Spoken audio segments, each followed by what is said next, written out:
of the remakes.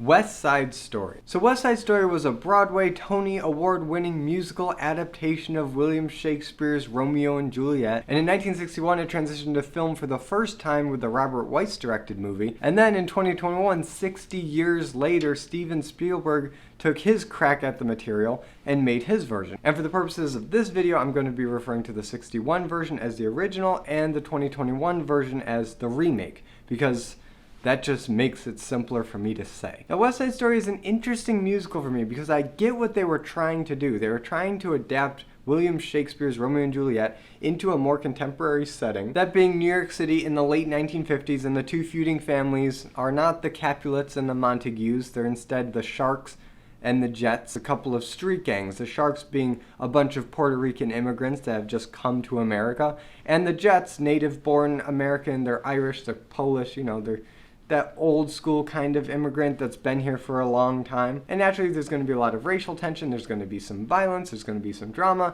and there's going to be some singing and dancing. And the music is surprisingly great in both versions. Both versions do a really good job with the musical aspect. And Stephen Sondheim and Leonard Bernstein did a great job in crafting the music for both of these movies. Their music in both versions is relatively unchanged. The remake does a couple of exceptions that I'll talk about later, but for the most part it is the same music that you're familiar with, and both versions have great casts that can deliver it. So let's dive into these casts, and just to warn you, I'm probably going to pronounce most if not all of these names wrong. I've seen your comments in my Phantom of the Opera talk, I get it, I don't know how to say names. I haven't heard most of these names spoken, I've only read them, so bear with me. But let's start off with Tony. In the original he's played by Richard Beymer, and in the remake he's played by Ansel Elgort. And I know Ansel Elgort has come under fire the past year with controversies, and I'm gonna try to ignore that for the sake of this video. I'm only gonna judge it on the actual performances given in the movie. I don't care what they've done outside, I just want to give both movies a fair shake. And both Tonys do a pretty good job, and it wasn't until I rewatched both versions when I realized how difficult a role being Tony actually is. For one, the music is very difficult. You gotta have a very dynamic register to pull off some of these notes. Tony has a very high voice, and while I do think Beymer has a stronger voice, a more confident voice, Elgort does a surprisingly good job with the vocals here. He has a bit more jazzy sounding voice, which does fit the tone of the music. A lot of West Side Story is jazz or jazz inspired, but what separates these two Tonys from me and what crowns a clear winner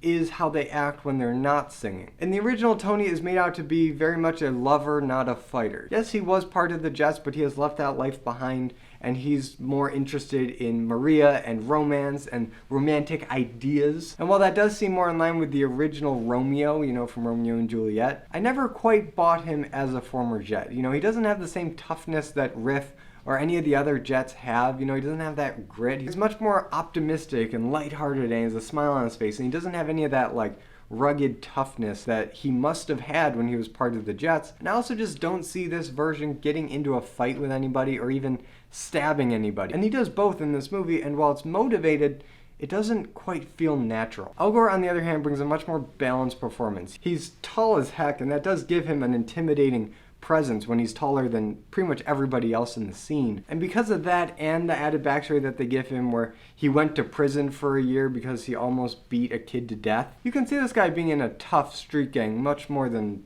this guy. And it's because of this nuance that they brought to Tony is why I have to give the point to the remake. Even though Beymer does have a stronger voice, and his voice isn't bad, it's not distracting, it doesn't take you out and be like, ooh, that was rough. Like Russell Crowe or Pierce Bronson or Gerard Butler that just had no business being in a musical. I was surprisingly impressed with Elgort's performance of Tony, so he wins that one. But now let's talk about Maria. So in the original, Maria is played by Natalie Wood, and in the remake, she's played by Rachel Zegler. And as iconic as Natalie Wood's performance is, it's just not as good as Rachel Zegler's. For one, she's actually Hispanic, so points there. But also, for this being her first major film role ever, she has an amazing voice and really good acting chops. And for me, she is the standout performance in this version because she's so young, she's so untested, but she delivers 100%. She nails all the songs that she does, and while Natalie Wood has a nice princessy sounding voice, it's very sweet, Zegler's has a little more body to it. It's a richer sound and there's more emotion behind it. And I just think it's better. And this is the thing with these two casts. In the original, the actors are fine. They give good enough performances. Some of them even great performances, like Rita Moreno as Anita. I think she does a great job. But as good as the original cast is, if I'm being completely honest, there is one actor that I just think doesn't work, and it's Riff, played by Russ Tamblyn. He can't sing too good, Kenny, and it makes the Jet song really cringy when he starts belting off key, and yeah, it's a little rough. But on the flip side, he wasn't cast because of his singing ability. He was cast because of his acrobatic ability, and he is really good at that. And I didn't notice until this time around just how many flips and jumps and climbs and handstands that he actually does himself in this movie. So credit to that, but as far as the singing goes, it is not good. But in the remake, all of those characters are just given so much more to do. It's a little bit longer of a movie, so they're able to flesh out some of these identities a bit more and spend more time with them, especially the sharks. You spend a lot more time with the sharks, Anita, Bernardo. You know, you see more of their domestic life with Maria, and it's so fascinating to watch, and you don't really get that as much in the original. And again, I don't want to hate on the original too much in this regard, because the singing is good, the dancing is good, the acting is good, but in the remake, it just seems to be pushing it a little bit further. Really taking advantage of some of the more modern storytelling techniques, you know, now that we're in the 2020s, and I just think it works better and the cast thrives on that. But now I want to talk about the cinematography for a second in these movies. Usually I don't talk too much about camera movement and camera placement, but for these movies, it's really something worth talking about, because in the original, it's taking a much more standard 1960s Broadway musical theater, you know, like think like the old MGM musical approach to it, where most of it's just a wide shot or a full shot, and it'll go for a very long time with very little movement, putting the choreography and dancing on display so you can just watch it in real time. And while I usually do appreciate that kind of filmmaking for musicals, I like seeing the physicality of the actors and seeing them just go in one long take, you know, something like Singing in the Rain. I think that's very impressive to watch, but in West Side Story, it just feels slower, especially compared to the remake. Now the remake, this is Stephen Spielberg, top of his game. He's really made a comeback. I haven't loved a lot of movies that he's made recently. You know, I love old Spielberg, and I even love like 90s and early 2000s Spielberg. I think he still made some really good movies then. But lately, like after Lincoln and Warhorse, I think some of his movies have felt kind of bland. But with West Side Story, this is definitely not the case. This is him at the top of his game. He rarely keeps the camera still in any of these numbers. And while a lot of these sequences do have more cuts than in the original, I feel like that benefits because we get more angles of the action going on, and especially during some of the more violent scenes, it adds to the intensity of it. But for songs like America or Tonight that are more sweeping Broadway melodies, it actually holds on takes for a pretty long time, but the big difference is that the camera is constantly moving all around the actors, and it's not in like a dizzying or motion sickness inducing way. It's moving with the action and choreography, and it just flows a lot better and looks so good. And on top of that, the lighting is so much more dramatic too. They've got some harsh shadows, very film noir, Michael Curtiz inspired. Again, this is Spielberg going back to his roots, like Raiders of the Lost Ark. We got some nice silhouettes and shadows. And it not only sells the idea that this is the late 1950s, but it also sells the idea that this is dramatized. It's a fairy tale. You're not really supposed to take West Side Story too literally, so the more ethereal and whimsical the world feels, the more you can kind of buy into this fairy tale. And Robert Weiss does this a bit too, but a lot of the cinematography with him just feels kind of stagnant and still and bland. Like there's not a lot of interesting things going on with the camera there. And for those reasons, again, I have to give it to the remake. You know, Spielberg took the bones of what Robert Weiss did and just expanded on it, and he improved on it, and I gotta give credit to that. And another thing that is drastically improved in the remake that I was hoping for and was a little scared that I wouldn't get, but it's what I really wanted out of a West Side Story remake, is to make it more visceral, more violent, more intense. Because while this is a musical fairy tale of Romeo and Juliet, this is about street gangs, and it's about a gang war and rumbles, and they fight and people die. And if I were to direct a West Side Story remake, I would not have them be ballet kicking in the air 5 feet from their intended target. And that's something that really underserves the original, is that the fight choreography is laughably bad. Like, I don't think anybody in that movie throws a punch that looks like it lands or is realistic in the slightest. And I know they were in a bit of a spot because they didn't want to change the choreography too much from the stage version, and that is how stage fighting, especially in musicals, tends to go, you know, dance fighting. But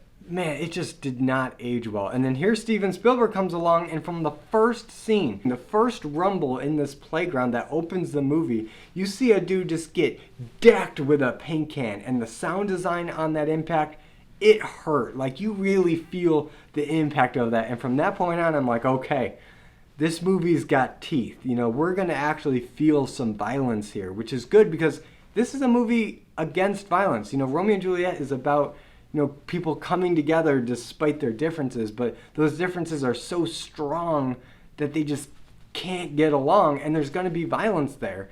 And so why not really emphasize that in this version? And Spielberg does, and it's awesome. They ditch the dance fighting altogether and go for a more realistic fighting style. And in that same opening scene, Baby John gets bloodied by one of the sharks. And in the original, he just gets like on a little cut on his cheek or something. It's very faint, and you wouldn't even notice it if the cops didn't bring attention to it. But in the remake, Baby John has a nail through his ear, and it's all bloody and gross.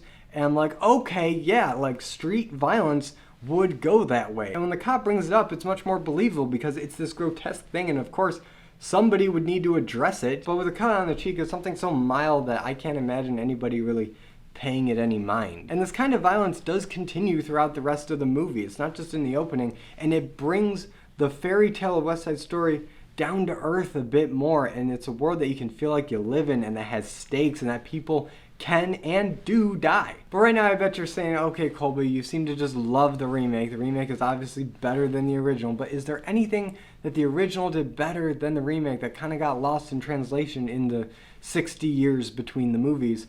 And to that I say, yeah, there are a couple things that I do like better in the original. For instance, the song Someday, I think, is so much better in the original. In the original, it's the love ballad. It's the romantic scene right after the rumble when Riff and Bernardo both get killed and Tony's the one that killed him. He goes back to find Maria and try to explain things to her, and then they sing this really emotional, powerful song together about someday there'll be a place for us where they can live in peace. And it's just a really good emotional song. But in the remake, they still have it, and it's still in the same place. Here it's sung by Rita Moreno as Valentina, who's basically Doc in the original, except she's his widow, which I don't mind. Usually I'm not a big fan of gender flipping or race flipping just for the sake of the sake. But I think here it actually serves a function that she is a Puerto Rican and that her and Doc actually had what Tony and Maria want to have, that they had this interracial relationship, and that is what gives Tony hope. So it does serve a narrative function, so I like it.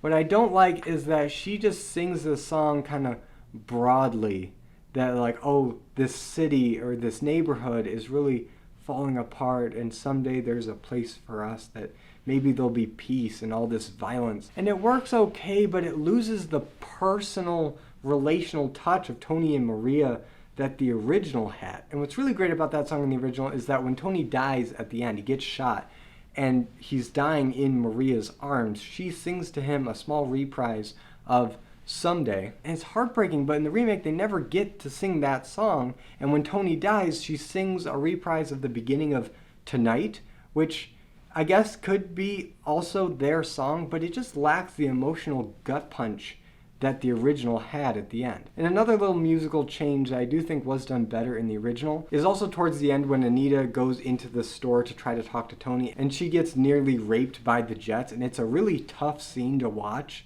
and you're like, oh gosh, like it just makes you feel gross inside. That's the point, but what makes it even more uncomfortable is that when she walks in, the Mambo song starts playing on the jukebox, and you're like, okay, there's tension here, because that song always signifies tension. And then when she starts getting passed around and it starts really escalating and getting out of control, the melody to America starts playing, which is a song that signified all of her hopes and dreams and aspirations about being in America, and now it's distorted into something ugly, and it's showing how her perception of America is changing in this scene, and she's losing all respect for the Jets. The remake almost does this, and I do think it's a more emotionally tense scene because they have the female Jets locked outside and they're crying and they're like, stop it. And it's just generally more intense, but the music that plays is the Mambo song, which, okay, fair enough, but it never shifts to America. It just plays the Mambo song all the way through. and I'm like, oh, you lost that little touch. And I do think the original did it better. And I'm not really sure where to put this in because it's not really a critique of either one movie. It's actually a critique of both of them and the original stage play. One of the reasons why I never really got into West Side Story, it was never one of my favorite musicals, is because of the ending. It's because Tony dies and Maria lives. And if anybody's read Romeo and Juliet, you know they both die, and they're both supposed to die. And I always thought it was weird that Maria lived. And maybe it's just because I'm sick and twisted, and I think it's more interesting when you have characters die in tragic ways that are meaningful. But how much better would both of these endings have been if A, when Tony gets shot, the bullet goes through him and Maria, and they both die, or B, Tony gets shot, dies, it's really sad, Maria picks up the gun, she starts going crazy with it like she does in both versions, and she says, how many bullets are left here? With one left for me. And then after she breaks down, turns the gun on herself, shoots herself, and then flops onto Tony. They both die, and it's just like Romeo and Juliet. I think that that would have been a much more satisfying and tragic ending, and a more accurate retelling of Romeo and Juliet. Both of these movies take a lot from Romeo and Juliet, almost scene for scene comparisons to Romeo and Juliet. And actually, I think the remake pulls more influence from Romeo and Juliet directly because it brings up the fact that Tony had a girlfriend that was a jet that he's kind of bailed on. And Romeo had a girlfriend in the book that he talked about for like one scene and then completely forgot about when he sees Juliet. So clearly the remake isn't shy about bringing a little more Romeo and Juliet into the story. So why not kill them both at the end? I don't know. But that's just me. Now I turn it over to you guys. Which West Side Story is your favorite? Do you still have a strong attachment to the original? Or do you think that the remake stepped it up in almost every way like I do? Because again, I never had that much attachment to the original. I thought there was so much, even when I was younger, that they could improve on. And for me, the remake, aside from that ending, does everything that I would want a West Side Story movie to do. But whatever you think, let me know in the comments. And if you like this video, be sure to give it a like and subscribe for more content and hit the notification bell to be notified every time I upload a video. And as always, I'm Colby. This is my nerdy talk, and I'll see you in the next video.